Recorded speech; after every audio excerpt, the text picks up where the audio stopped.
If you're shooting content for social media, these might be the only 3 lenses that you'll ever need. So the first lens I'm going to talk about is the Viltrox 20mm 2.8 STM. Now this is a great lens for vlogging situations or anywhere where you want to talk to the camera.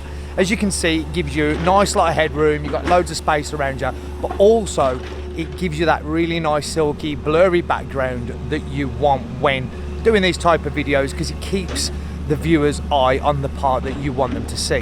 It's not just good though for those parts, it's great for other shots. Let me just show you what this lens can do.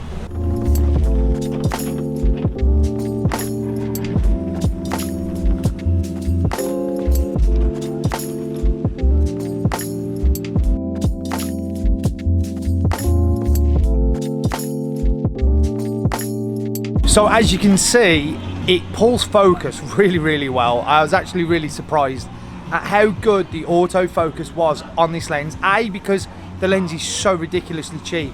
I paid £132 for it. And the fact that it's not a Sony lens on a Sony body, so I wasn't sure how well it was going to work, but it works ridiculously well. It's super sharp, it looks great, and I think bang for your buck, this is one of the best lenses I've bought in a really long time. I absolutely love it. So if you want something wide, consider buying something like this. It's affordable and it's great. So now we're looking at the 28 to 70 mm lens. This is a kit lens that comes with the camera. Now, why would you want to use this one for shoots? The main reason is if you need to keep changing focal lengths. As you can see in this footage here, we need to keep zooming in, zooming out. We've got a lot of stuff going on. So that's where this really comes into its own. The only drawback is if you decide that you want some of that sort of blurry background, you're not going to get as much as that because it's only a f-stop of 3.5. So it's a great lens for when you need to keep changing focal lengths or when you're just shooting in different locations constantly. It's a great lens. It was the only lens I used for a little while actually when I first got this camera, before I made the full switch over to Sony. But again, it's a really good lens, and if that's the only lens that you have, you're going to be able to cope with it just fine for a lot of different situations.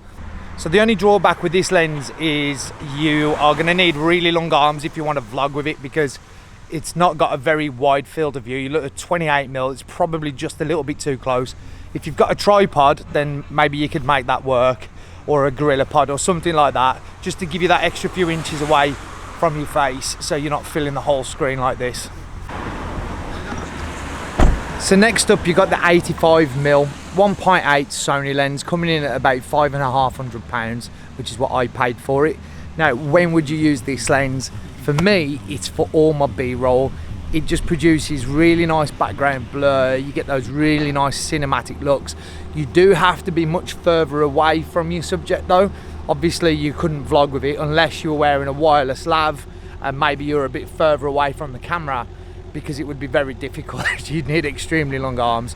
So the 85mm is killer for all of those super cinematic, close-up looking, background blurring shots that you're gonna want to take for a lot of your B-roll. That people tend to generally use it for that the most, but you can use them for talking head videos where you are laved up.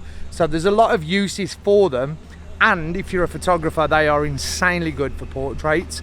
But I just thought I'd show you these 3 lenses, as these are now the only 3 lenses I really carry around with me. I don't find that I ever need to use any of my other lenses at all. The 20mm, the 28 to 70, and the 85mm, which goes down to a 1.8. It's pretty much all I ever really need. And I'm going to be doing some gig photography, something I'm getting into. I'm totally brand new to it. So my next video, I'm going to be going and using these lenses to shoot gig photography. So that'll be an interesting test to see how these sort of low light lenses, the 20mm and the 85, perform for concert photography. And I think that's going to be a really interesting test. So join me for the next one. Hopefully you found this video useful.